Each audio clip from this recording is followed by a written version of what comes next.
Welcome to the RotoWire Fantasy Football Live Show. We'll be here 5 days a week, as always, 11 a.m. Eastern Time. Of course, if you missed the show, you can always catch the replay on RotoWire YouTube.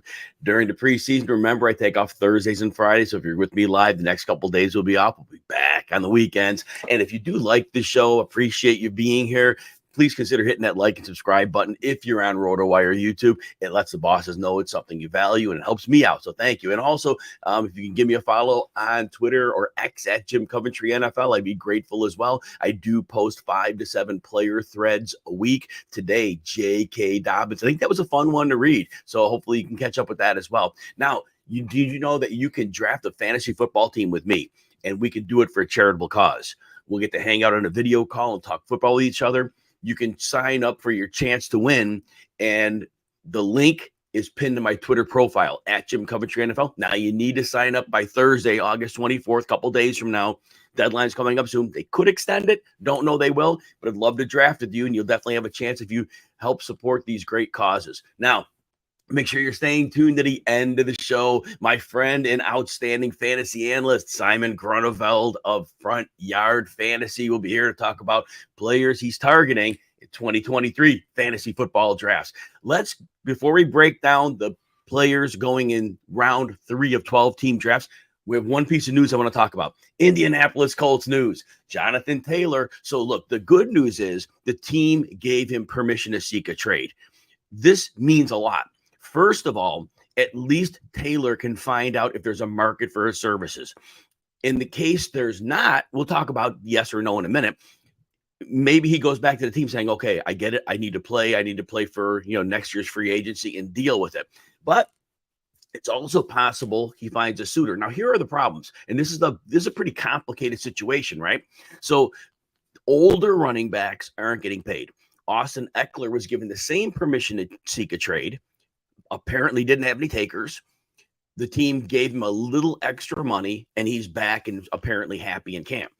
Obviously, Aaron Jones took a pay cut, I believe $5 million. Joe Mixon took a pay cut.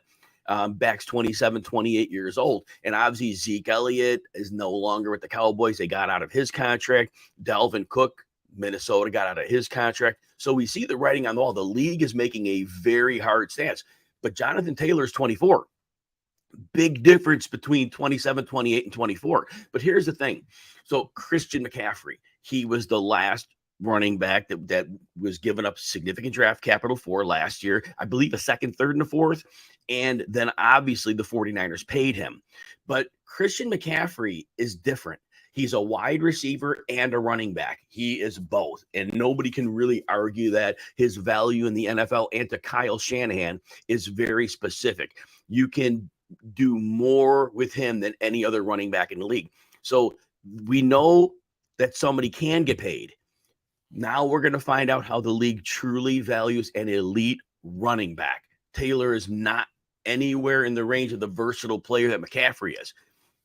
But as pure runners go, morning, Albert, he is right there. So now we are going to find out, hopefully in the next few days, will a team A give draft capital up for Taylor, and B, pay him a probably a 3-year, 4-year contract? That is going to be very interesting to see. Now, there are teams with some cap space. The team that makes the most sense to me would be the Miami Dolphins. They still aren't paying their quarterback a whole lot of money, and they're, hopeful Tua stays healthy. But this is a team. They have Vic Fangio coaching the defense. Now, we know they lost Jalen Ramsey at corner for a while. Hopefully, he's back sooner than later, but estimates are December. But offensively, realistically, Raheem Mostert's 31. Jeff Wilson is hurt frequently. Devon A-Chain, we don't quite know what we have there. He seems to me like size-wise, he'll be a rotational guy. But this would be the move if Miami wanted to really take a shot to see what they could do. Because remember, that Shanahan offense, that now is Mike McDaniel's offense, you can get it done with different running backs. But, man, having a home run hitter with like Taylor to go with the speed of Tyreek Hill and Jalen Waddle, it would be very interesting to see that, again, that level of speed. They really like that. That would be the one place. I don't know that anybody's trading for him, though. And I wonder we're going to see over the next couple of days. Fantasy-wise, I still think this is good for Taylor because if he doesn't get a trade offer, I still think then he does go back to the Colts because he has no other leverage. Morning, Uncle Ted. Good to see you here as always. Appreciate you here. All right, now we're talking about players who commonly go between picks 13 and 24 in fantasy football drafts. And we are going to just talk about draftability, just what I think pros and cons of the players, things to think about as you're navigating your own. It's not picks, I should say picks 25 and 36. Picks 25, 30. This is the third round. We start with the second round. We don't do the first round. We've talked about those guys all summer, so we'll just not talk about them this week. All right, so let's start with third round pick early, T. Higgins. So T. Higgins, when you look at his raw numbers, he's pretty much had the same thing every year. He's about 110 targets. He's about 70-ish catches. He's around 1,000 yards, give or take. And so we have the same numbers. But here's the thing. T. Higgins, was a rookie in 2020. There was no Ja'Marr Chase. And so the offense was different. And then we had first year with Chase, and it was a very Ja'Marr Chase downfield deep, and teams were playing one high safeties frequently. And then last year we had the two high looks that Cincinnati week 5, they made a massive adjustment. The big adjustment was this. Joe Burrow got moved into almost predominantly shotgun. And in the shotgun, he didn't have to turn his back on the defense and play action. He was able just to get the ball. My receivers are better than what you could throw out there, and I can win with my arm. And they did. And now the league is in a quagmire defensively because what do you do with Joe Burrow? What do you do with Ja'Marr Chase and T. Higgins? So anyway, back to Higgins' numbers. Last year, there were 2 weird games. He got pregame injuries twice, played 11 total snaps in those 2 games, and goose-egged them. So now fantasy managers, that killed your lineup. There's no question there. But the thing was, realistically, Higgins got his 1,029 yards and 7 touchdowns in 2 less games. Those 2 games, he was on the field. They gave him credit for a game played, but he didn't play. So he was really closer to a 1,200-yard receiver last year. And I know you can't throw those games out, but the odds of that happening and getting pregame injuries, that rarely ever happens. He still is on a career arc ascent, and defenses are always going to worry about Ja'Marr Chase first. And when you're betting on Higgins, you're betting on Joe Burrow. And it's very hard. And people say the calf, and I get it, but we already saw him kind of running around in practice. So my guess is, based on what we saw, they wouldn't let him run around if he was like really at a bad point in the recovery.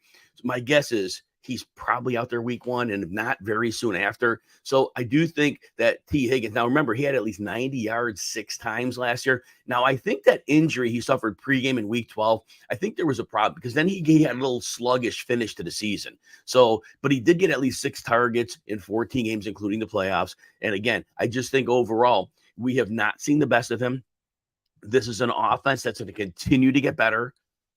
And Joe Burrow, you're betting on Joe Burrow. And I think that's always a good bet to make. Higgins is a value in drafts. A lot of people are fading him because I think they see those numbers. The numbers have not been impressive. But again, those 2 games are significant to me, at least. Maybe to you, they're not. Calvin Ridley is next. So Ridley, it's always a big question, right? Because we really have a lot of unanswered questions. We don't know what we have. He's missed a year and a half. There's a time away from the game. Will there be a processing speed of the game, recovery like Deshaun Watson had last year? Maybe. But we hear about practices, we hear he looks great, but that's practice. We can't really put a whole lot into that. And then in 2021, after week 5, we heard I heard a story, and I don't remember if it's exactly right, but he had some significant mental health issues. He had a crisis in his life he was dealing with. And then last year, obviously, the gambling suspension. And then the other question is, we've only seen him for a few games, not as a number 2 receiver. He was with Julio Jones for a while. And we remember Juju Smith-Schuster putting up 1,400 yards while Antonio Brown was, taking all the coverage. Well, Ridley only had those 4.5 games that he played without Julio. And he didn't go off. It was like 51 to 80 yards. That's all it was. So he didn't do anything great there. So now Matt Ryan, he wasn't in complete decline, but he wasn't like, mid-career Matt Ryan. And if the mental health issues were already there, he may not have had his head in the game. So there's a lot to process here. So if you are going to bet on Ridley, first of all, they have other weapons. The middle of the field, they have Evan Ingram, they have Christian Kirk. Now, Ridley should be able to win outbreaking routes, and Trevor Lawrence is very good at throwing those. He didn't have outside receivers last year. I invested heavily in Zay Jones in the 18th round of drafts, loved him, but I knew it was just somebody's going to get the ball on the outside, right? Marvin Jones was done. He's still playing this year, but I can't deep threat that can't run anymore. And so you would have to think just in the offense itself, Ridley has to get a minimum of 115 targets, minimum. And if he looks like the player he did earlier in his career, there's real upside, but there's risk. So if you're risk averse, you're probably just saying, let somebody else take the risk. But if you are one who totally believes in Calvin Ridley's ability to be that number one receiver, and again, he hasn't really but a few games been that, but you could definitely make that case and go. So you have to answer those questions before taking the gamble on draft day. I do have some shares. So I'm stacking a Jaguar stack, but I'm not aggressively targeting, but I'm not aggressively avoiding Calvin Ridley. I'm open to the fact that there are a lot of different outcomes. So I do want some shares of him. But again, I'm not making it a point saying I have to get him in drafts. That's not the case.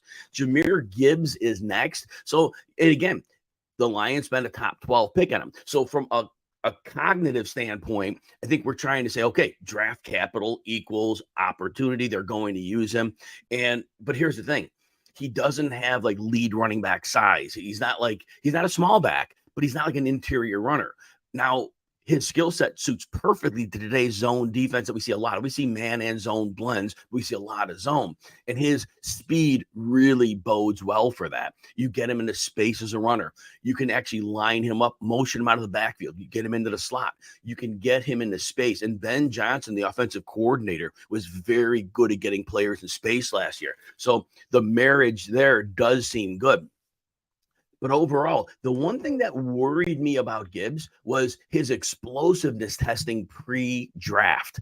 He was fast, but the explosiveness was there. And if that testing somehow translates to his NFL play, getting off the block super fast is really important against today's zones. And maybe it was just a testing thing. Maybe he just didn't test well, and that's fine.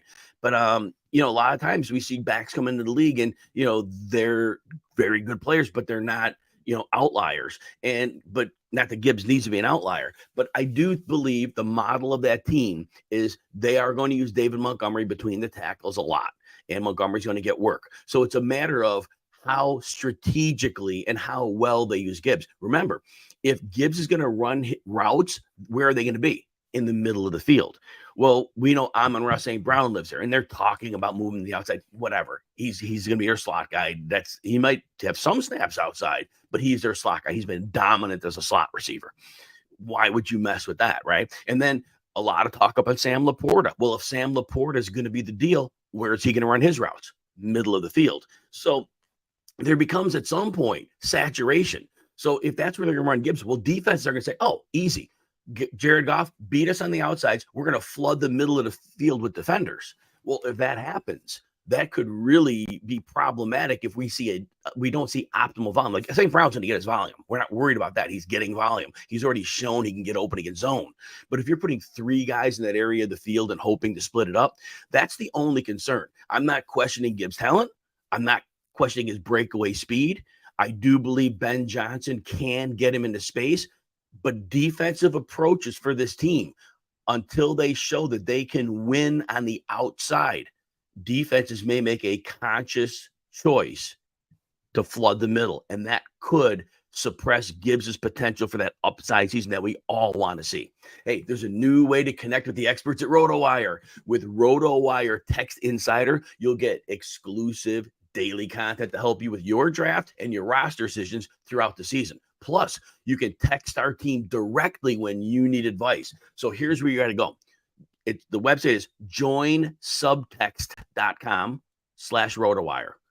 Joinsubtext.com/RotoWire. For more details, and you use the promo code JIM20 and lock in 20% discount for as long as you remain a tech subscriber. Plus, the first 100 subscribers will get access to my 250 plus pages of player notes. Again, joinsubtext.com RotoWire with the promo code Jim20. We're hoping that the editing team puts that link in the video after the show. All right, let's go back to more players here. Josh Allen's next. So Josh Allen in 2020, as a passer, he had that career year, 69.2 completion rate. Remember, he came in the league barely throwing like 53%, and it was really great.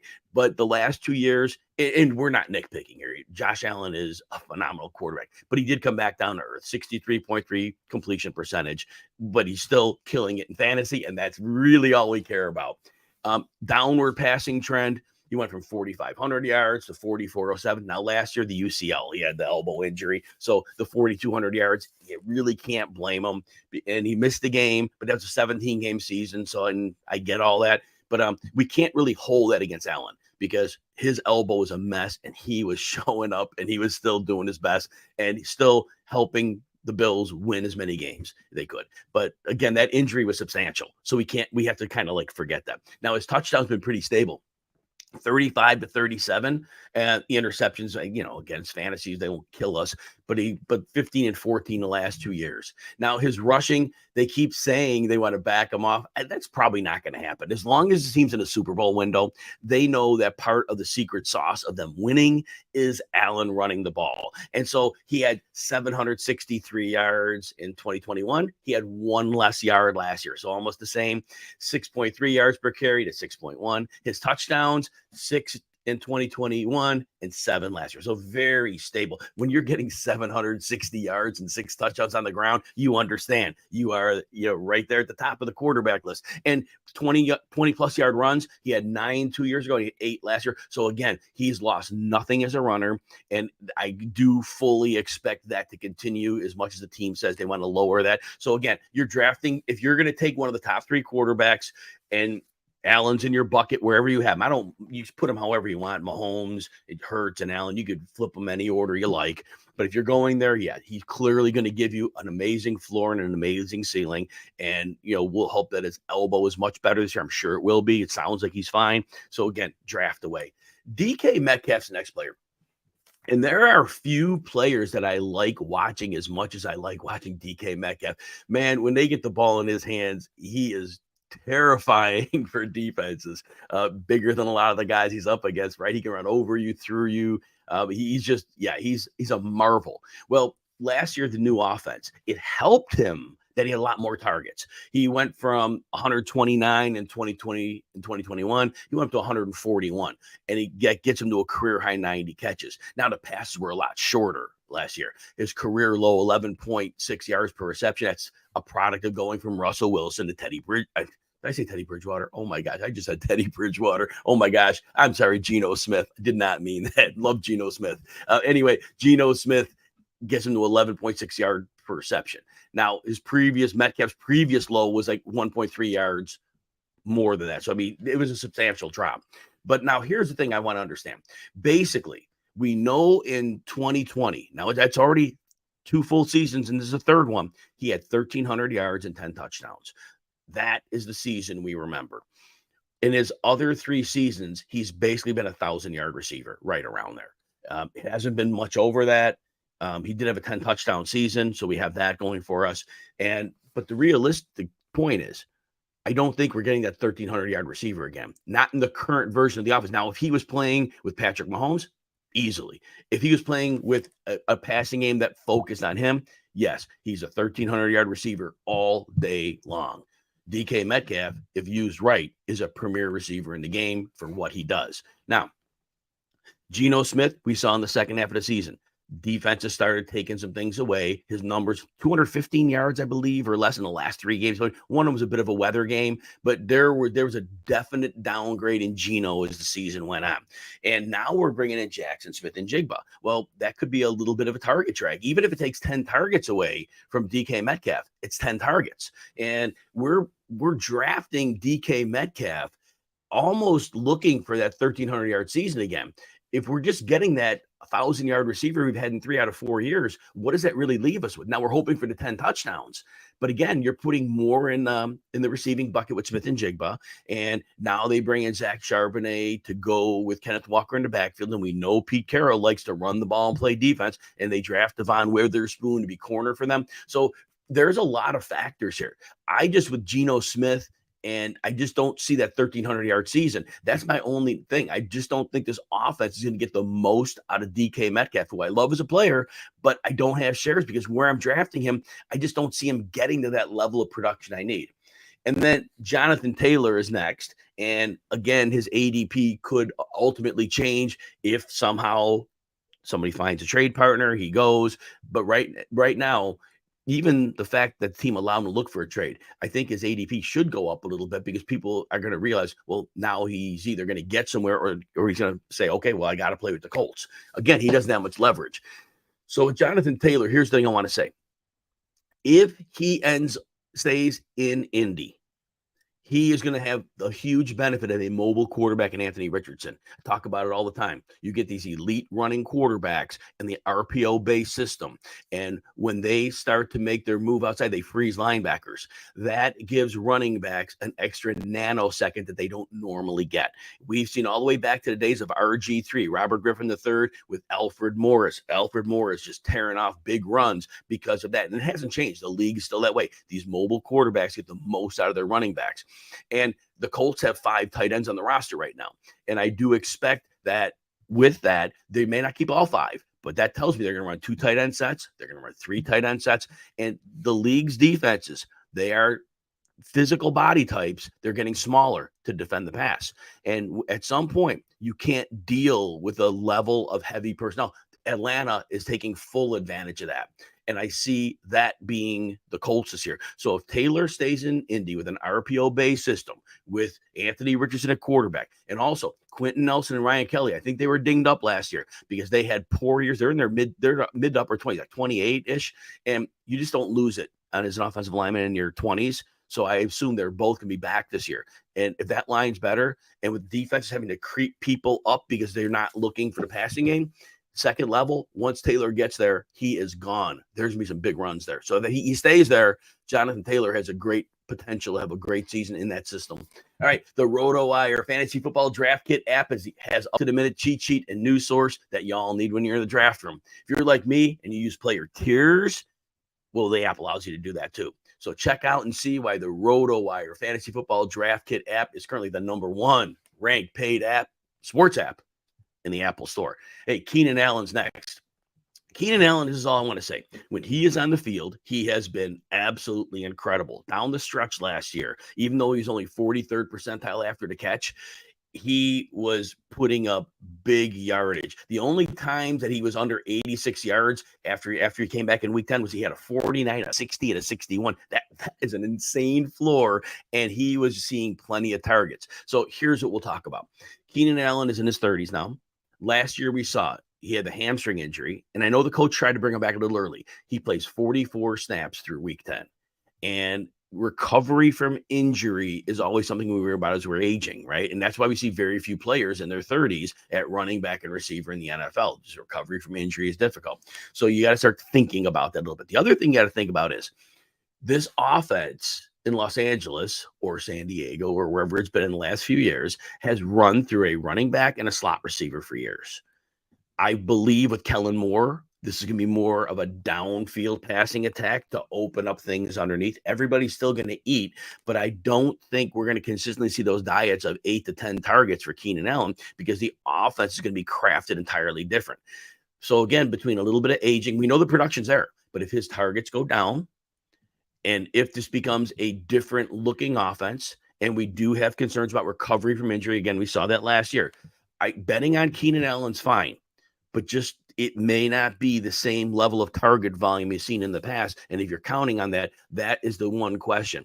It's tough for me to draft him at ADP because I feel like we're drafting him as a ceiling play. And I see the offense transitioning into something different. And that is not in the best benefit of Keenan Allen. And then, hey, and even Quentin Johnson there, right? Quentin Johnson's going to take some snaps up. And in that case, that could be problematic. So we do have to consider that as well. All right, next thing we have to talk about is I take my headphones ready because I'm going to have Simon Grunewald coming at the bottom of the hour. Lamar Jackson. So Lamar Jackson, he started out hot last year. We loved it. He had thrown multiple touchdown passes, I believe, the first 3 weeks of the season. And then he had 0 or 1 touchdown passes in 7 of his last 8 games. So he really had faded and things were not working well for him.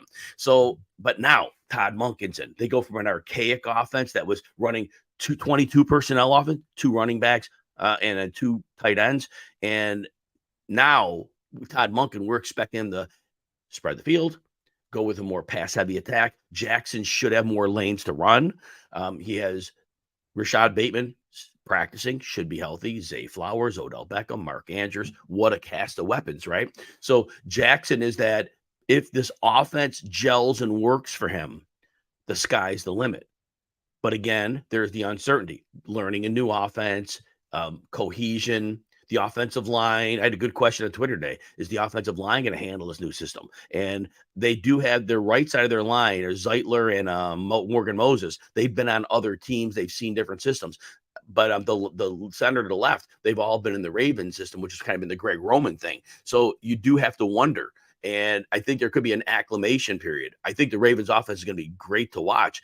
But, we still don't know. Bateman, we don't know that he's fully healthy. I'm betting that he is. Beckham's coming off a serious injury. Zay Flowers, we have plenty of high hopes for him. But again, he's a rookie, and, until we see it, we don't really know. So there's a lot of questions. And there could be an acclimation period for the offensive line. But again, I think Jackson, if it's spread field, he does have the ability to finish as the QB1 overall. He has that ability. I'm not betting on it. I still think that we saw that 2019 MVP season, but I do think he's not quite that guy right now. So that'll be interesting to see. And then touching on a couple players quickly. And Simon, I'm going through a few last players before I intro you in, but welcome aboard. I'm going to talk about these, and I'll give you your formal intro at the bottom of the hour. Sound good? Beautiful. All right, so Josh Jacobs, now the report is he's going to show up to camp, so his ADP is going to go up. He'll be ready for week 1, but here's my question about him. So realistically, when we think about Josh Jacobs, he has a business decision to make here. He's playing for about $10 million this year. He is still going to be 25 when he tries to play for a contract for next year. And when that happens, this is going to be his last shot to do that. So this year, when he comes in, if he's hurt at all, does he sit out because he doesn't want bad tape on him? It's a business decision. That could happen.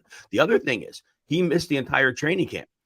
When he was angry about his contract situation, did he train as hard as he did for a career year last year? That's the question. So I am very nervous, and I never like betting on a player coming off a career year, and he was a full yard per carry higher than he was the prior 2 seasons. And so there are a lot of questions, and he's a player where I'm just going to very simply say he could have another great season. I'm going to let somebody else take the risk in drafts. Simon, any quick thoughts on Jacobs? On Josh Jacobs? Yeah. With volume like that, I'm probably more willing to take the risk on a player like Jacobs. I'm not scared of the backs behind him. If they've got one more year on him, the concern is that he plays 6 games and then sits, but I'm not. I'm going to bet on him with the current running back market after this Jonathan Taylor situation pans out, putting his best foot forward and trying to nail that contract for next year.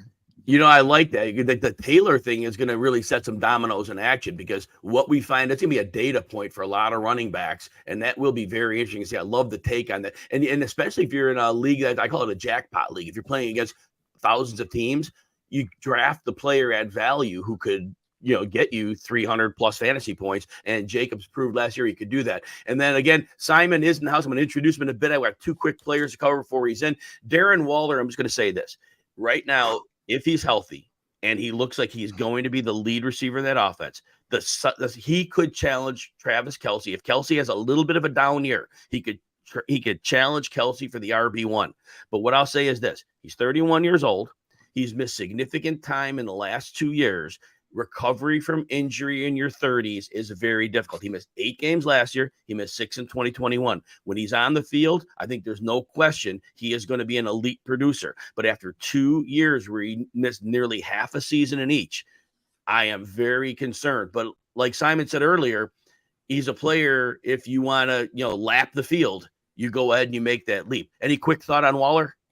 You don't have to do much to get me back invested in Waller. I still hold on to that like 19 target a game season that we had from him. So his draft cost is rising a little bit higher than I tend to go. He's approaching the Andrews Hawkinson tier of players. And if he's up there, I'll probably just take one of Andrews or Hawkinson with the risk built in. But if he slips, I'm all about drafting Darren Waller this year. Yeah, and I tell you what, Simon, it looks like after preseason, all that footage that's out there, he may not be slipping for us anymore. He might have slipped before. I think those days are probably over. Oh, my goodness. Anyway, I'm bringing in Simon Grunewald, the co-founder of Front Yard Fantasy. Love Front Yard Fantasy. You guys have been so good to me and appreciate that. He hosts the Front Yard Fantasy show, and an amazing host at that. He's definitely made me look good. And with a guy for a face for radio, that's something of a great feat. Simon does NFL fantasy and betting contributions at FanDuel, and make sure you are following him at FYF Simon. So Front Yard Fantasy, FYF Simon. Simon, tell everybody what's going on. At the end, we'll pitch all your work, but tell everybody what's going on.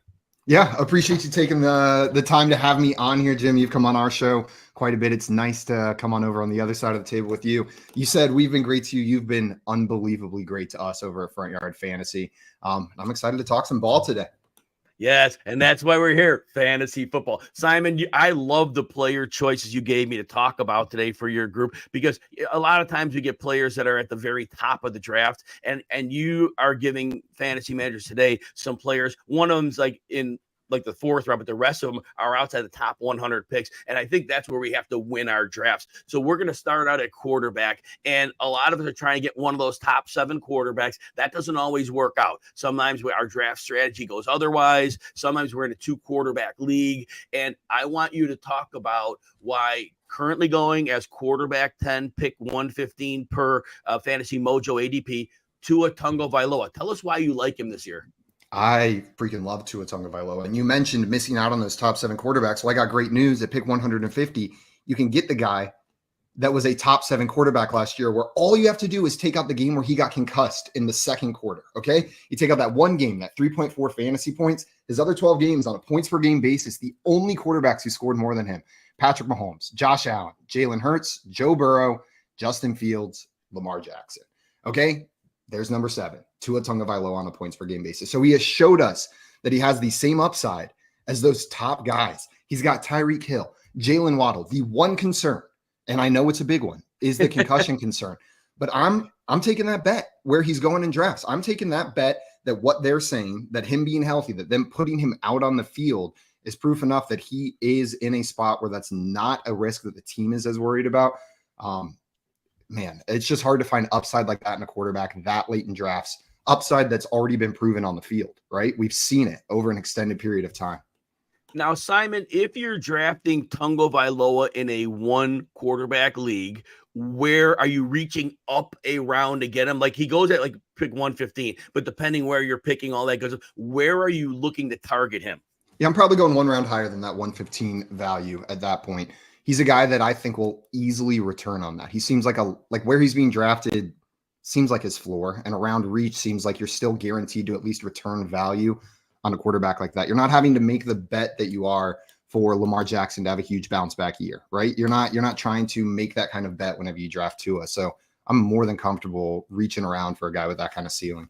Hey, that doesn't sound right. Reaching around. We got to be careful there. Oh, nice. Hey, one more thing. Exactly how I meant for it to sound. Yes. So again, we're in that 1 quarterback league, and you're going to go right around pick 100 or so to make sure you get Tua.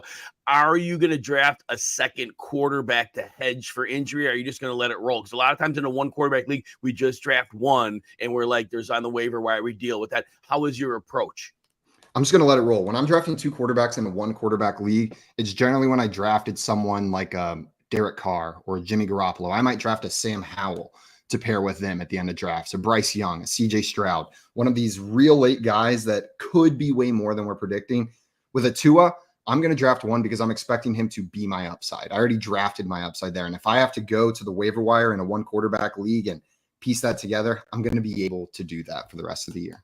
So what Simon's telling you here is if you wait until your ninth-ish round to go after Tua, that allows you in the earlier rounds to load up on that extra running back, receiver, or even tight end, while many other teams, 7 or so of them, are going after a quarterback. So it gives you some roster flexibility that more than half of the teams in your league will not have. So you could get a tactical advantage, and as Simon indicates, maybe get yourself a top 7 quarterback in the process as well. Love that call, Simon. So next, we're going to go to running back.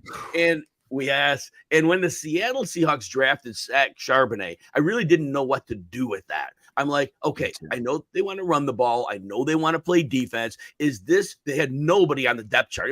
It was like Dallas, DJ Dallas. That was it. They got rid of Homer.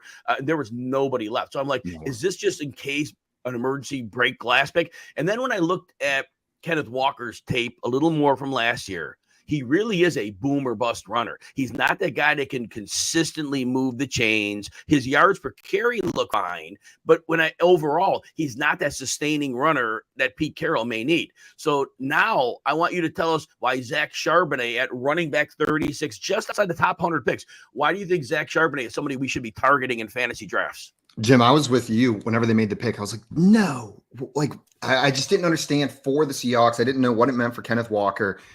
And then I went and started watching more tape, right? Pre-draft, I wasn't super high on Zach Charbonnet. Then I hear these people talking about him. Maybe he could take over the job from Kenneth Walker. And I'm like, no way. We just watched Kenneth Walker have his breakout rookie year. But similar to you, I am an off-season post-draft convert on Zach Charbonnet. And he might be passing Rachaad White for my most drafted player this year, because where he's going, a running back with his 3-down skill set in an offense that wants to run the ball first, I'm all in on. And I think it's only a matter of time before he's the 1A to Kenneth Walker's 1B. And you're getting that 1B discount right now. You're getting that backup rookie to the breakout guy from last year discount. This time next year, those draft positions are going to be completely swapped. And then not even to mention, I was already excited. And then that first preseason game, dude was just running through people. To have that kind of physicality in the way he's running to show that he's not just going to be the 3rd down back in that offense was huge for me. It made me bump him up another couple spots. I like how you said, Simon, a post-draft convert, because when I came out of the draft, I was a little bit stubborn, and I'm like, well, Charbonnet's the emergency, just in case, because if Walker goes down, they've got nobody. But like you said, and when we both watched tape, the way I'm thinking about it is Kenneth Walker with his boom bust style would be better as a change of pace guy, because those guys, their home run hitting speed or explosiveness, that comes into play when you're changing the pace. And Charbonnet seems more equipped to be the sustainer. And we know he caught, I believe, 37 balls at UCLA last year. I should be right. Some of them were dump offs, but he's not like a route runner, but he's still effective. He still can. It's not like Kenneth Walker's like a world beater as a catch as receiver anyway. So it's not like a high bar to hurdle. So you're right. Charbonnet, there is a world where he does move ahead of Walker because of the style of play that they have. And I think that's important that fantasy managers kind of at least be open to that. Walker's getting drafted way higher. But when you do think about the individual skill sets, it does require a bit of a connection, but it makes sense. So again, it's another great call, because pick running back 36. Yeah, you're getting him as a deep end flex, but you may be able to start him consistently.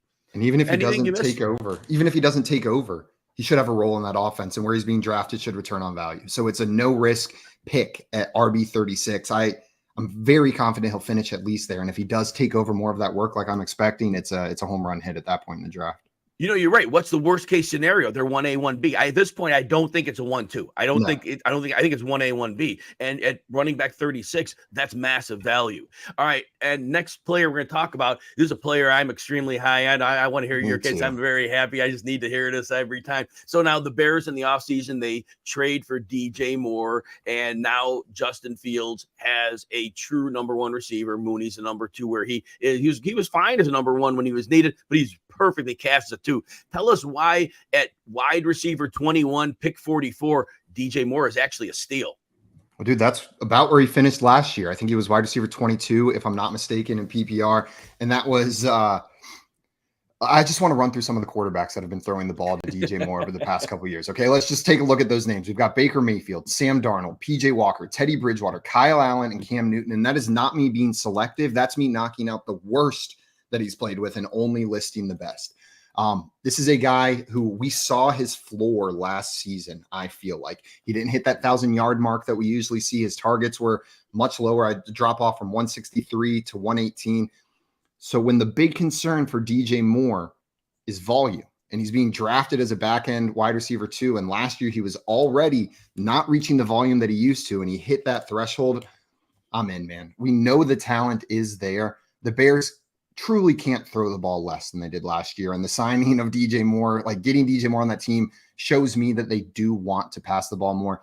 They threw the ball 377 times last year. The next closest was the Falcons at 415. And that was it was like 180 something attempts less than the league average. That's 180 extra passing attempts that the average team had that the Bears didn't. Maybe they get closer to league average this year. DJ Moore should hit that 120 target mark at least that we saw him get to last year. And again, this is another player. I hate to say it, like I said for Charbonnet, we're drafting him at his floor, and he has that high-end wide receiver 2, back-end wide receiver 1 upside. And there's no risk drafting him where you're drafting him. And Simon, the Bears, from an organizational standpoint, they're in year 3 of Justin Fields. They have to find out now, is he our quarterback in the future, or do we have to move on? And the only way they can figure that out is by letting them pass the ball. This cannot be a run-first offense. This has to be one that has to be balanced, sure, but they have to let him throw, because if they don't find out this year, when are they going to find out? This is a team that is building, not rebuild. They're in the midst of a build, but they have to figure this out. And it seems like from the training camp reports, that is the direction they're going. So DJ Moore should be a lock for a minimum of 140 targets, I would think. I'm getting as many shares as I can, and it sounds like you are as well. I think that the fantasy community, for whatever reason, forgot the player. He's been 1,150 yards. Good. Right? 1,153 straight seasons before last year's train wreck in Carolina. His floor has got to be 1,250 yards. Any final words? No. I mean, and last year he finally broke the 4-touchdown curse, so you don't have to worry about him only getting 4 touchdowns either. Now, the last player here, Greg Dulcich will go into his second year. Sean Payton's the new coach over there in Denver. He's being drafted as the tight end 18, so well outside the top 12 at pick 137. Tell us why we should be targeting Greg Dulcich in our drafts. Greg Dulcich was a guy I was super high on, and then slowly went down on as I was looking at the receiver core there in Denver. But then through the preseason, through the conversations around Courtland Sutton, through the injury to Tim Patrick, suddenly my interest is back up, and I don't think ADP has caught back up to the opportunity that's sitting in front of Greg Dulcich. He had a mini breakout last year after missing the beginning of the season for a rookie, which is incredibly difficult, especially at the tight end position. There's a huge transition from college to the NFL. So now we have a full offseason from a player that we already saw a mini breakout without that early season reps. And there's so much uncertainty in where the targets are going to go in that offense. I expect Jerry Jeudy to be the one, but I'm not going to be shocked if Greg Dulcich has the second most targets on that team. There's something weird going on with Courtland Sutton. They've got Mims as the rookie sitting there, but Dulcich is established in that offense now. And going at tight end 18, you can grab him and a now falling Chigoziem Okonkwo at the end of your drafts and hope one of these guys hits for you. You know, every year we have to identify tight ends later in the draft that could become something. And Dulcich definitely showed signs last year. The case you laid out makes sense. He could work his way in being the number 2 target in the offense. And there is the upside scenario for him. And where you're getting him, he's free. 137 as a tight end, that's as close to free as you're going to get. And for a player with that ability, I think you can't go wrong taking a shot there. If you're not taking one of the top tight ends, exactly. I often take 2. Because if one of them hits, and Dulcich is definitely in that bucket of players. Simon, these were 4 good players that I really enjoyed today because, like I said, we haven't got a lot of talk on these on all the shows I've done, but these were names that the audience need to hear about, and I'm glad you did that. I want you to tell everybody what you have going on, like the draft guide and the show, so that everybody can keep up with you and follow your work. Yeah, absolutely. And these are players that I've been dreaming about. So I'm glad to be able to come in here and have someone held captive to let me talk about them for 15 minutes. Jim mentioned it at the beginning of the show. You can find me on Twitter at FYF Simon, host of the Fantasy Football Game Show. We're live every day at 3 p.m. Eastern time on our YouTube channel at Front Yard Fantasy. We're playing games like Jeopardy, Fantasy Fortune. Today, we are doing a NFL movie heist draft with our friend Eric Moody. So we're going to be drafting our NFL player heist squads that we would take with us to rob that bank if we were in Ocean's 11 or whatever heist movie you want to plug in there. So we're always doing stuff like that. And if that sounds fun to you, then you should probably also check out our draft guide. Pre-orders are now at frontyardfantasy.com. We'll be going live tomorrow. We've got all sorts of stuff in there. Your typical draft guide stuff. You can find our analysis. You can find our opinions, your sleepers, busts. But then also, not only will we tell you what to do with Gus Edwards, we will tell you where the Gus bus ranks among the all-time bus rankings on that full list. So we like to have fun with a game that's supposed to be fun for us, and that's what we do at Front Yard Fantasy. And I said this yesterday when JL was on the show, but I do want to say this again. What Front Yard Fantasy offers you is very solid fantasy analysis, but it's not presented in the boring manner that a lot of people do it in. And so a lot of us, we prefer to get our knowledge and be entertained at the same time. And I don't know anybody out there that's doing it better than you guys, Simon, because I've been on that show 8 times. Yeah. And every time I'm on there, I just have a big smile on my face the entire time. It is just a wonderful experience. And the audience out there, you need to watch the show and you need to check out the draft guide and make sure you're following Simon at FYF Simon. Simon, appreciate you talking football with me today. It's great to have you here. Audience, thanks for hanging out with us today. Please join us again Wednesday, 11 a.m. Eastern time, RotoWire YouTube. My guest will be another great fantasy analyst and a RotoWire employee, Brandon Kravitz. Have a great day, everyone.